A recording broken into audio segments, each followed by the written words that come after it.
Assalamualaikum warahmatullahi wabarakatuh.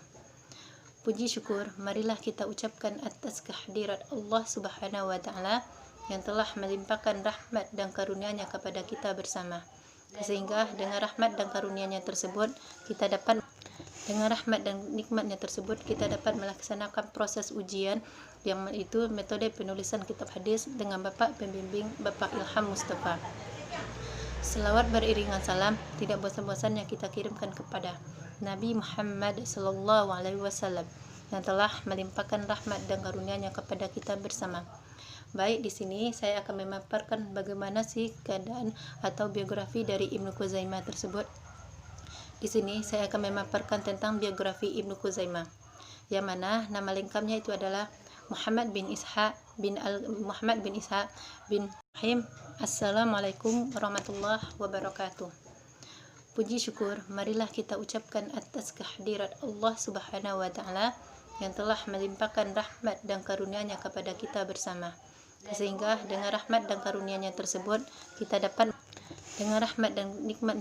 kita dapat melaksanakan proses ujian, yang itu metode penulisan kitab hadis dengan Bapak Pembimbing Bapak Ilham Mustafa. Selawat beriringan salam tidak bosan-bosannya kita kirimkan kepada Nabi Muhammad Sallallahu Alaihi Wasallam yang telah melimpahkan rahmat dan karunia-Nya kepada kita bersama. Baik, di sini saya akan memaparkan bagaimana sih keadaan atau biografi dari Ibnu Khuzaimah tersebut. Di sini saya akan memaparkan tentang biografi Ibnu Khuzaimah, yang mana nama lengkapnya itu adalah Muhammad bin Ishaq bin Khuzaimah al-Mughira bin Salih al-Bakri al-Salami al-Naisaburi. Dia atau lebih dikenal sebutan dengan Ibnu Khuzaimah atau Abu Bakar. Dia merupakan seorang ulama yang saleh atau ulama yang hafiz yang lahir pada tahun 223 Hijriah di kota Naisaburi, yaitu sebuah kota kecil di wilayah Khurasan, tetapi pada saat ini dikenal dengan Timur Laut kota Iran. Dan dia wafat pada tahun 311 Hijriah di kota yang sama. Keinginan dan semangat sudah ada sejak kecil pada diri Ibnu Khuzaimah tersebut, yang mana keinginan yang terbesar dari Ibnu Khuzaimah adalah ingin bertemu dengan dan memahami pelajaran dengan Ibnu Qutaibah. Akan tetapi sang ayah melarang, dan justru sang ayah menyuruh beliau untuk memahami dan mempelajari Al-Quran. Setelah mempelajari dan menghatamkan Al-Quran, Ibnu Khuzaimah mulai melakukan perantauannya. Kota pertama yang dikunjungi Ibnu Khuzaimah adalah kota Marwah. Di kota tersebut, Ibnu Khuzaimah pertama kali bertemu dengan Muhammad bin Hisham yang nantinya akan mengantarkan kepada Ibnu Qutaibah. Pada usia 17 tahun, Ibnu Khuzaimah ini sudah mengasah dirinya dan menjelajahi berbagai keilmuan. Dan pada saat usia 17 tahun tersebut, Ibnu Khuzaimah juga pernah mengunjungi berbagai wilayah, diantaranya itu adalah kota Irak, kota Syam, kota Mekah, kota Mesir, dan kota Madinah.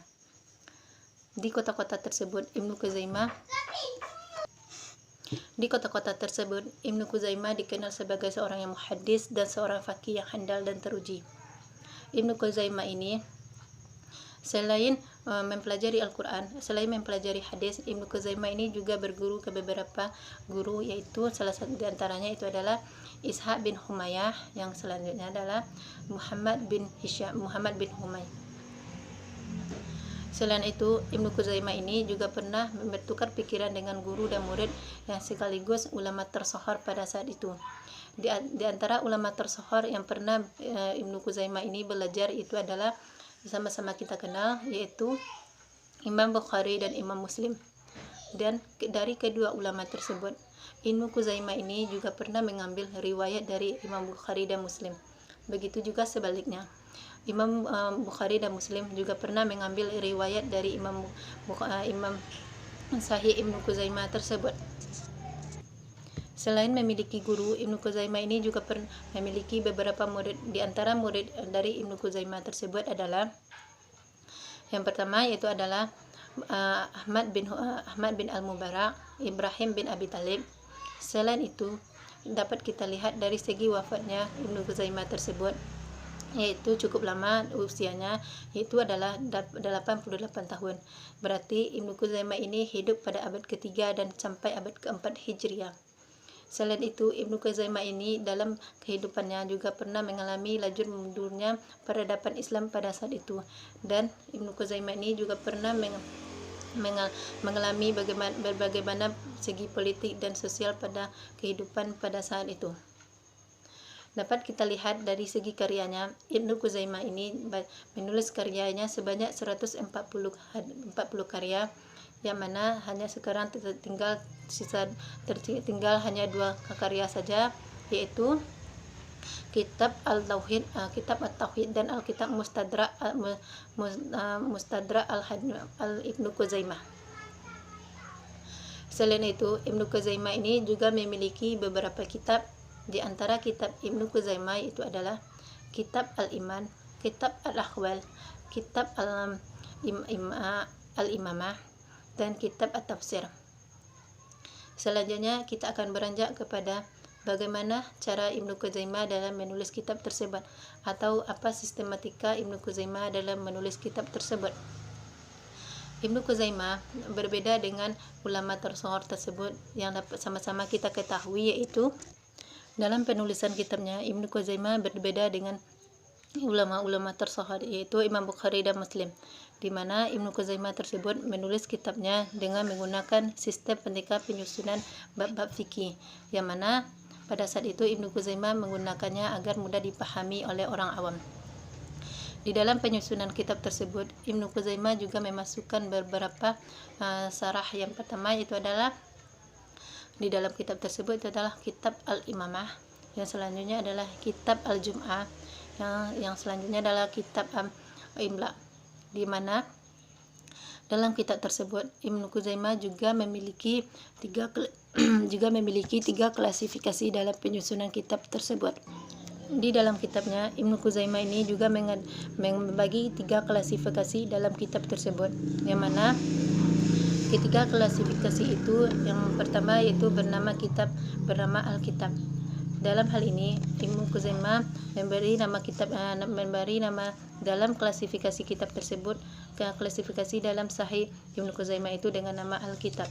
Yang selanjutnya yaitu adalah nama dengan Al-Jum'ah Al-Abwab. Di sini Ibnu Khuzaimah juga memberi nama supaya mudah dipahami oleh orang-orang awam.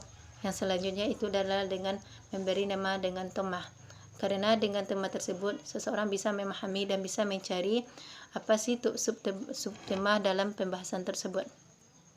Selanjutnya, dan penyusunan atau metode yang digunakan Ibnu Khuzaimah dalam penyusunan kitab tersebut. Penyusunan atau metode yang digunakan Ibnu Khuzaimah dalam Sahih Ibnu Khuzaimah tersebut yaitu yang diberi nama Al-Imla, karena Ibnu Khuzaimah ini sering menggunakan nama-nama ilmiah dalam pembahasannya.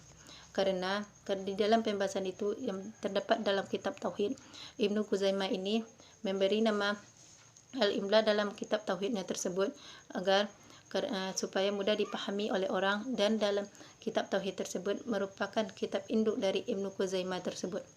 Jadi Ibnu Khuzaimah ini dikenal sebagai seorang yang teruji dan handal, dan seorang hafiz yang sudah sejak kecil memahami dan mempelajari Al-Quran. So, kita sebagai seorang pelajar hendaknya kita meniru dan mempelajari bagaimana sih Ibnu Khuzaimah ini dalam memahami dan mempelajari ilmu hadis, atau bagaimana metode yang digunakan Ibnu Khuzaimah ini dalam penyusunan kitab-kitab tersebut, supaya kita nantinya bisa menjadi penerus atau bisa menjadi penerus dari ulama yang terkenal pada saat sekarang ini. Mungkin hanya sekian saya sebagai pemateri. Selanjutnya, assalamualaikum warahmatullahi wabarakatuh.